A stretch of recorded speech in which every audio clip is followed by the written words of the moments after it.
Hola, ¿qué tal? Mi nombre es Víctor Eslanina y soy profesor de Sociología del CENS 457. La clase de hoy es la sociología como disciplina científica. Muchos de ustedes me habían comentado en nuestro encuentro presencial que no habían tenido sociología en la secundaria y ese es el motivo de este video. La pregunta es, ¿qué es la sociología o de qué se ocupa la sociología? La sociología es una disciplina científica y se ocupa de la vida social humana, en forma sistemática. ¿Por qué? Porque tiene un método o sistema para dar cuenta de la realidad social. Su campo de trabajo es muy amplio, incluye una gran cantidad de temas y problemas. Se ocupa, por ejemplo, de situaciones habituales, como el análisis de los grupos sociales, ya sean pequeños o grandes, y las relaciones que se entablan en ese grupo, pero también el funcionamiento de organizaciones como una escuela o una empresa, o hechos sociopolíticos como el estudio de las elecciones de un país, o estudios de problemas sociales a escala internacional, como por ejemplo el aumento de la pobreza en el mundo, o la injerencia de los medios de comunicación en una sociedad globalizada, etc. ¿Cuándo surge la sociología? Cabe aclarar que el pensamiento social o la reflexión sobre la sociedad es anterior al surgimiento de la sociología como disciplina científica. Por ejemplo, en la antigua Grecia existía una preocupación sobre la sociedad y estaba centrada en la política y se asociaba al virtuosismo de los ciudadanos y su participación en las polis. Este pensamiento estaba basado en los valores e intentaba definir cómo serían las relaciones sociales o las buenas sociedades. Durante el Renacimiento, desde una perspectiva también filosófica y teológica, se desarrolló una concepción utópica que describían las sociedades ideales o las ciudades perfectas. Sin embargo, la sociología como ciencia surge en Europa en el siglo XIX, en un contexto de profundos cambios sociales, económicos y políticos que transformaron las sociedades occidentales después de dos grandes revoluciones, la Revolución Industrial y la Revolución Francesa. Ambas revoluciones representan un quiebre o disolución de las sociedades tradicionales y el pasaje al mundo moderno. Pero, ¿qué entendemos por revolución industrial? La revolución industrial es un conjunto de transformaciones en el campo económico y en la economía, una gran transformación en el modo de producción, en el trabajo. Se pasa de un trabajo artesanal a uno industrial, de artesanos a obreros. Antes de la revolución industrial, artesanos y campesinos eran los trabajadores, ¿sí? Los artesanos trabajaban en talleres donde producían los productos y los campesinos, bueno, en el campo, dedicados a la siembra y a los cultivos. El trabajo era básicamente familiar.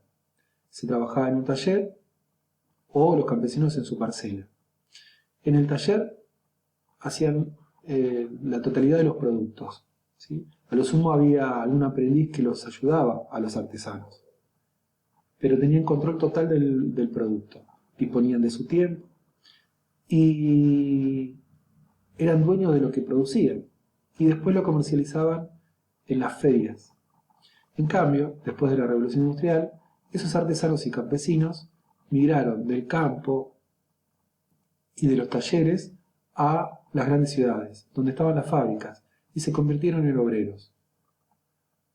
Trabajaban bajo las órdenes de un patrón, o el dueño de la fábrica. Sus jornadas eran extenuantes, de 12 a 16 horas aproximadamente, y no eran dueños de lo que producían. A cambio de ello recibían un salario. Ese salario pocas veces les alcanzaba para satisfacer sus necesidades, y por eso tenían que trabajar todo el grupo familiar, madre e inclusive los hijos pequeños. Esto generó condiciones laborales muy extremas, ¿sí? Porque estaban acostumbrados a un tiempo de ocio, a disponer de su tiempo, a la vida familiar, que ya no la tenían, porque trabajaban tantas horas en la fábrica. Ahora, ¿Por qué sucedió la Revolución Industrial en Inglaterra y no en otro país? Sucedió en Inglaterra entre los años 1780 y 1790 porque Inglaterra poseía una agricultura próspera que le proveía del capital o el dinero necesario para llevar adelante este proceso industrial. Un sector manufacturero desarrollado, o sea, esos talleres artesanales habían desarrollado fundamentalmente en la industria, en el telar mecánico y la industria textil, un importante comercio de ultramar que les proporcionaba a consumidores, quienes iban a comprar esos productos, materias primas para producir y capital, o sea, dinero para llevar adelante este proceso. Además eran ricos en fuentes de energía, como por ejemplo el carbón de coque, que servía de combustión para la máquina a vapor, que era la fuente de energía que hacía mover, por ejemplo, el telar mecánico, que antes era movido por la fuerza humana o animal. Y abundante mano de obra, esos campesinos y artesanos que emigraron hacia las grandes fábricas y que después se convertirían en obreros.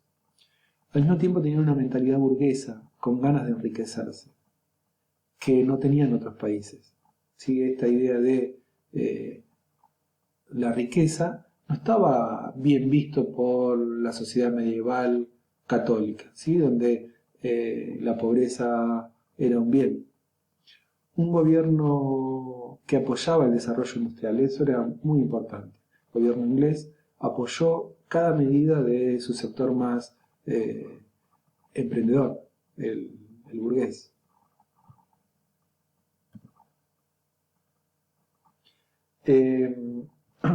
Esto trajo consecuencias. La revolución industrial trajo consecuencias de todo tipo, pero básicamente consecuencias sociales es la explotación laboral que habíamos mencionado, la precariedad de las condiciones de vida de la clase obrera, vivían en ciudades sumamente deprobables, viviendas muy precarias, sin servicios de ningún tipo. Y esto generó las primeras luchas obreras. Las primeras organizaciones obreras, por ejemplo los ludistas, la forma de manifestarse era a través de identificaban en las máquinas a sus enemigos y por eso rompían las máquinas. Y se organizaron las primeras huelgas. Es en este contexto en el que surge la sociología. Lo que trata de hacer es entender este cambio social provocado por la revolución industrial para tratar de conocer las nuevas relaciones sociales y tratar de contener a esa masa y evitar en un aspecto que se revele a estas nuevas circunstancias. Algo parecido sucedió con la Revolución Francesa. La Revolución Francesa es un movimiento de transformación política y social que se desarrolló en Francia, valga la redundancia, y quería derrocar al régimen absolutista, o sea, a la monarquía, a los reyes, y establecer una democracia liberal. Entre los años 1789 y 1799 se da este fenómeno, y las causas son de distinto tipo.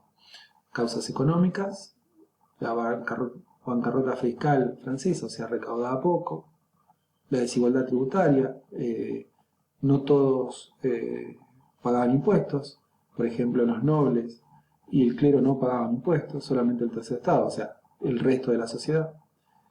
El despilfarro de la corte de Versalles, o sea, los nobles despilfarraban mucho el dinero en lujos innecesarios, y por sobre todas las cosas la crisis agraria de 1788 que va a generar una gran hambruna en la población, no había pan para comer. Hay causas políticas también, como la crisis del sistema absolutista, o sea, la crisis de la monarquía, evidenciadas por la incapacidad política de gestionar el país de Luis XVI. Y la discriminación política de la burguesía, o sea, que no podía, si bien era el sector más dinámico, los grandes banqueros y comerciantes tenían muchos ingresos, pero no podían acceder a los puestos políticos, ni eran considerados como nobles, o sea que tenían mucho dinero, pero pertenecían al tercer estado. Hay causas sociales también, como la profunda desigualdad social, la sociedad estaba dividida en tres estamentos: la nobleza y el clero, que eran los sectores privilegiados, no pagaban impuestos y tenían tierras, y el estado llano, o el tercer estado, que conformaban todo el resto de la sociedad.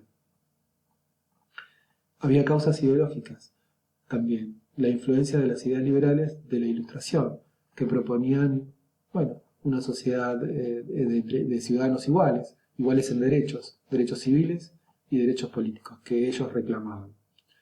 En resumen, la Revolución Francesa lo que hace es deponer el antiguo régimen monárquico a los reyes y suplantarlo por otra forma de gobierno, una forma de gobierno republicana, donde ya no hay súbditos del rey, sino ciudadanos iguales en derechos.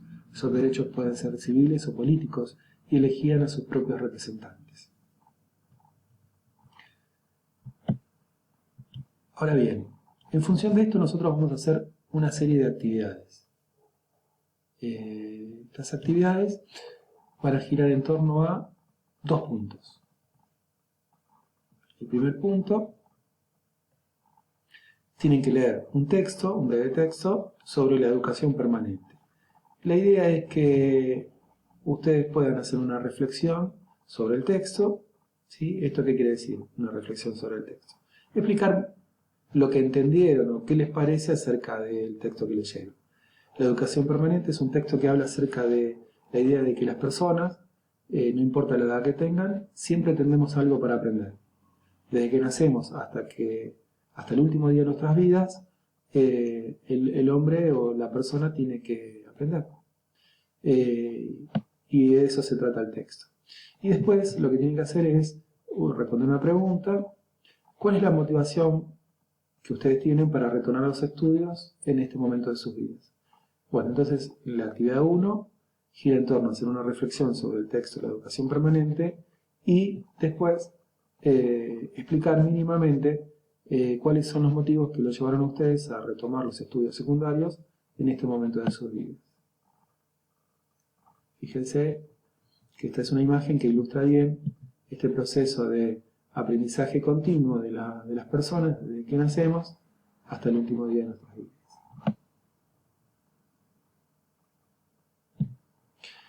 Y por último, el punto 2, tienen que redactar un breve informe sobre la revolución industrial, o sea, el tema que explicamos hoy, teniendo en cuenta dónde ocurrió, cuáles son sus causas, principales cambios y sus consecuencias. Para lo cual, además del video, les dejo un texto que acompaña esta actividad sobre la revolución industrial, donde ustedes pueden ver qué es la revolución industrial, cuándo sucedió, en qué momento, dónde, por qué, cuáles son sus etapas, las causas,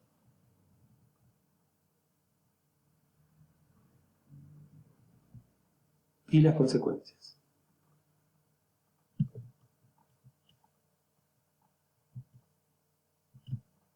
Bueno, esta clase ha llegado a su fin. Espero que les haya gustado y que les sirva. Y bueno, nos seguimos comunicando a través del grupo de WhatsApp. Hasta luego.